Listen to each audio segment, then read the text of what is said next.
बिस्मिल्लाहिर्रहमानिर्रहीम। अस्सलाम वालेकुम अज़ीज़ तलबात, उम्मीद है कि आप सब लोग खैरियत से होंगे। बच्चों, हम लोगों ने अपना ग्लेशियर का टॉपिक कंप्लीट किया है, उसको हमने अच्छी तरह से यकीनन किया होगा। इसी तरह का एक टॉपिक जो आपका लास्ट टॉपिक है लिथोस्फीयर का, वो है कास्ट टोपोग्राफी। इसके बाद लिथोस्फीयर आपका कंप्लीट हो जाएगा। कास्ट टोपोग्राफी से मुराद यानी कि चूने के पत्थर के नकूश होते हैं। ये यानी चूने के पत्थर के नकूश को कहते हैं टोपोग्राफी। तो ये मखसूस हालात अगर किसी जगह पर मौजूद हो और चूने का पत्थर आपको पता है पानी में हल हो जाता है, और पानी में हल पजीरी की जो हालात हैं वो साजगार हो, तो वहाँ पर ये वाली जो टोपोग्राफी है वो देखने में आती है। तो इसकी बच्चों हिस्ट्री कुछ इस तरह से है कि क्रोशिया का एक इलाका था, युगोस्लाविया का एक इलाका था, कास्ट, उस ज़िले का नाम था कास्ट। वहाँ पर जब ये टोपोग्राफी देखी गई तो इसी की निस्बत से इसको कास्ट टोपोग्राफी कहा जाने लगा। तो कास्ट के जो दुनिया में अब भी काफ़ी इलाके ऐसे हैं जहाँ पर ये हमें नकूश मिलते हैं। उनमें यूएसए के इलाके हैं, इंडियाना, फ्लोरिडा, टेक्सास, यूटा। जनूबी फ्रांस में हमें ये नकूश मिलते हैं, New Guinea, Cuba, Mexico, Puerto Rico. जनूब मशरक़ी एशिया में हमें ऐसे नकूश मिलते हैं, मगरबी ऑस्ट्रेलिया में ऐसे नकूश मिलते हैं। तो अब ये जो कास्ट टोपोग्राफी है ये पूरी दुनिया में हमें फैली हुई नज़र आती है। तो इसका जो सबसे पहले डिस्कवर किया था वो आज से 125 साल पहले क्रोशिया का माहिर था जेसविक। उसने इसको सबसे पहले तफसीली इसके ऊपर नोट उसने लिखा था कि ज़ेरे ज़मीन बनने वाली चट्टानें, गारें ये कैसे बनती हैं, उसका मुतालिया किया था। उसके बारे में उसने सारी जो तफसीलात हैं वो हमें दी थी, और जो उसने नकूश उस वक्त बताए थे उससे मुशाबा नकूश हमें आज भी जो है वो पूरा अर्ज़ पर नज़र आते हैं। तो कास्ट टोपोग्राफी के लिए सबसे पहले ये देखना ज़रूरी है कि कौन से हालात ऐसे हैं जो साजगार हों जिसकी वजह से कास्ट टोपोग्राफी जो है वो अपना अमल कर सकती है या नकूश दिखा सकती है। उसमें सबसे पहले बच्चों आपको पता है कि चट्टानों के अंदर बहुत सारे मादनियात होते हैं, लेकिन चट्टानों के अंदर चाक, चूने का पत्थर, डोलोमाइट ये वाली चट्टानें मौजूद हों जो हल पजीर चट्टानें हैं, जो हल हो सकती हैं, ये वाली चट्टानें मौजूद हों। इसके अलावा इन चट्टानों के अंदर यानी सिर्फ डोलोमाइट और यही तो नहीं होंगी, इसके अंदर कोई और मिनरल्स भी होंगे। ऐसी तहें मौजूद हों कि वहाँ पर दराज़ों, दराड़ों और जोड़ों से पानी आसानी से गुजर सके, पानी को वहाँ से गुजरने का मौका मिले। फिर ऐसी चट्टानें ऐसी हों यानी इस इलाके की चट्टानें ऐसी हों जहाँ पर यह अमल हो कि वहाँ पर पानी तहों से गुजर कर मुख्तलिफ राही से गुजर कर नीचे तक जा सके। फिर चट्टानों के अंदर बलाई सतह पर ऐसी साख्त हो कि बलाई सतह ऐसी हो कि वहाँ से पानी एब्जॉर्ब हो और नीचे थोड़ी देर के लिए रुक के फिर ज़मीन के अंदर ही उसका निकास हो। ज़मीन दोस्त निकास का मतलब उसका अंदर ही निकास हो। तो मजमूई तौर पर उस इलाके में पानी का ज़्यादा होना भी बहुत ज़रूरी है, यानी बारिश ज़्यादा हो, या बारिश ज़्यादा होने की वजह से ही उन इलाकों में पानी जो है वो ज़्यादा पाया जाएगा। फिर उन इलाकों में दर्जा हरारत की बहुतात हो यानी टेम्परेचर ज़्यादा हो।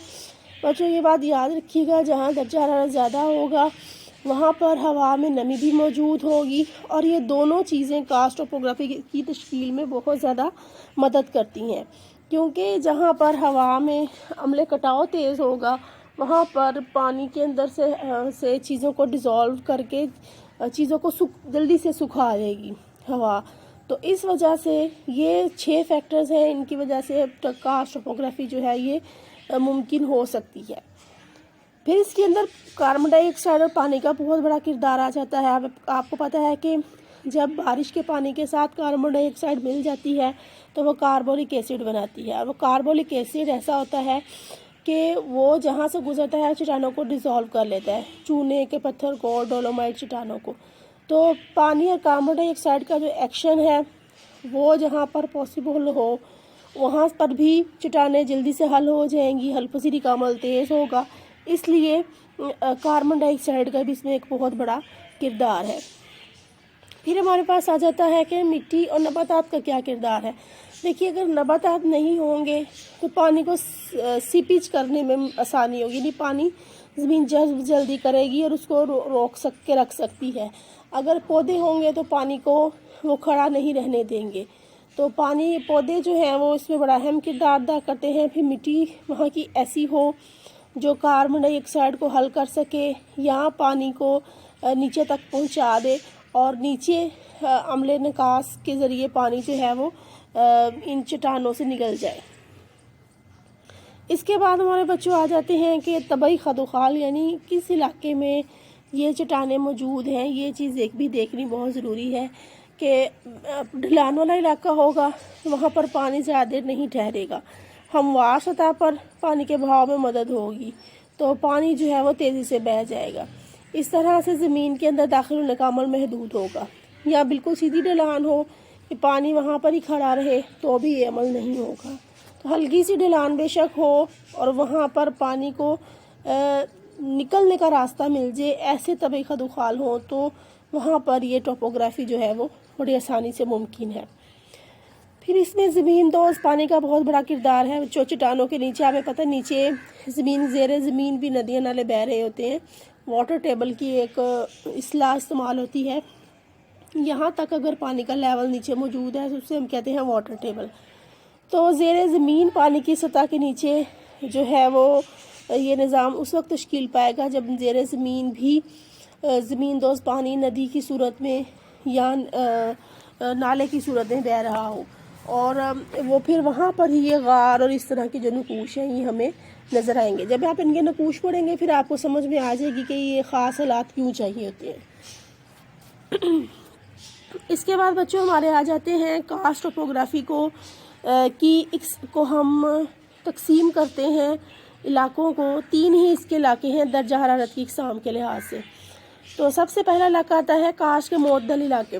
معتدل کا مطلب ہے کہ خط استوا سے 23 ڈگری سے لے کے اور 66 ڈگری تک، 23 ڈگری اگر آپ ارتھ پہ یوں نشان لگائیں گے 23 ڈگری سے 66 ڈگری تک آپ کو خط استوا شمال اور جنوب میں یہ منطقہ نظر آئے گا، منطقہ معتدلہ۔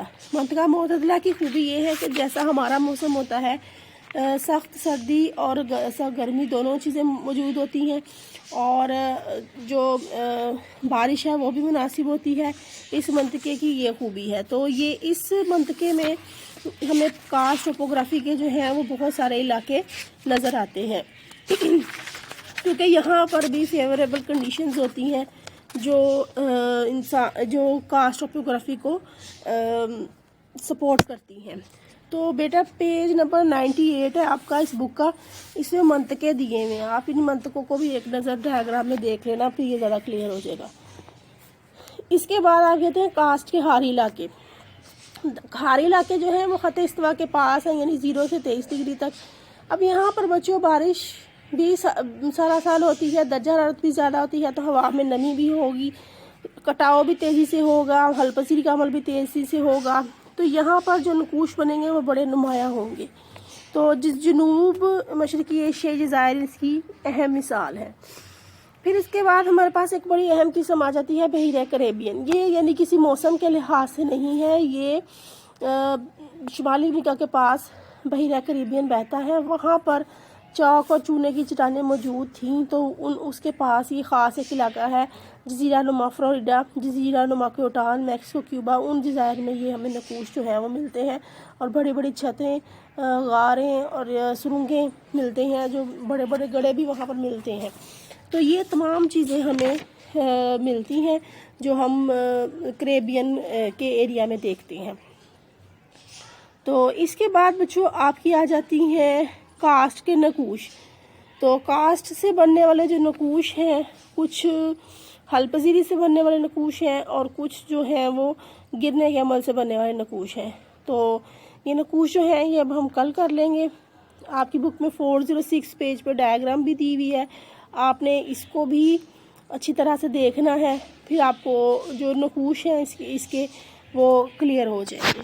تو کل تک کے لیے پھر اپنا خیال رکھیے گا، لیسن کو اچھی طرح سے پریپیئر کریے گا۔ اگر اس میں کوئی پرابلم ہو تو پھر مجھے بتائیے گا۔ اللہ حافظ۔